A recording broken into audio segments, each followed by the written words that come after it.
In the heart of Scotland's capital, in one of its grandest squares, you could walk by oblivious to the figure 40 metres above ground. Towering over the city he called home, the late 18th century Tory, whose commemoration here for some is truly contentious. This guy played a key role in some of the worst parts of Scottish history in the last 200 years. To not tell people what, in fact, this man is infamous for is completely unacceptable. The controversy lies not so much in the statue, but in the plaque at its foot. One crucial fact is absent. Henry Dundas, as Home Secretary, was the man who delayed the abolition of the slave trade by 15 long years. In Edinburgh, and more widely, Henry Dundas left his mark. As the British Empire grew rich from slave-produced tobacco and sugar, he was at its centre.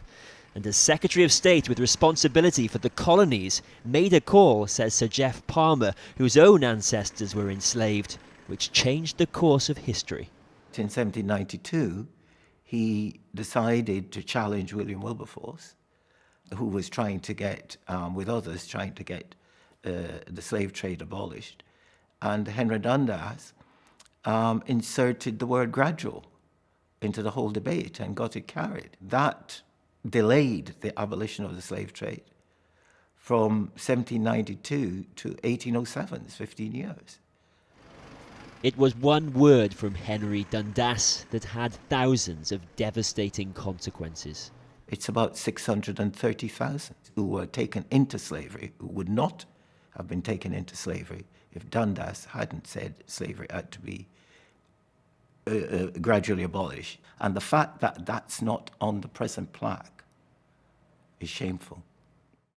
This enormous statue right at the heart of Edinburgh, but we never really talk about who he is. I looked it up, and I was pretty horrified with what I found. Adam Ramsey went from indifferent to incensed by the Dundas statue. So, he made a new plaque. The plaque said, Henry Dundas, Bright Viscount Melville, which was his title, the great tyrant, which is how people in Scotland knew him at the time. It said that because of him, the slave trade wasn't abolished for an extra 15 years. The plaque only stayed there for a few moments, I'm afraid. Some council official came by very fast and took it down. The row has prompted Edinburgh Council to consider changing the wording. Adam and Sir Geoff were invited to join a new plaque panel, along with this man. I am the 10th Viscount Melville and the descendant of the 1st Viscount Melville, Henry Dundas. He has his own ideas about what the plaque might say. It's difficult to hear certain things, decisions or bad decisions, seemingly that he decided to take. But I also think, whilst maybe it doesn't totally balance out, that he also did a lot of good. I don't think the evil dictator with total control was quite the image that people had when they named streets and drew portraits and put up statues. Is just choosing a tiny minor incident and saying to the public, this is what you need to know about Dundas, and I don't think that's true. Michael Fry is a columnist and Dundas biographer who will also have his say on the revised inscription.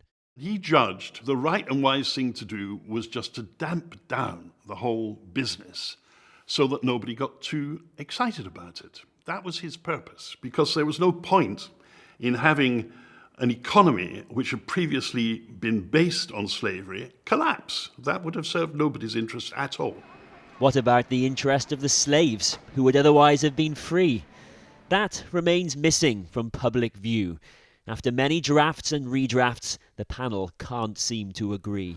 Personally, I believe that he did it gradually to make sure that there was no rebellions or uprisings or to make a smoother transition as possible. The Scottish people are big enough to take their history.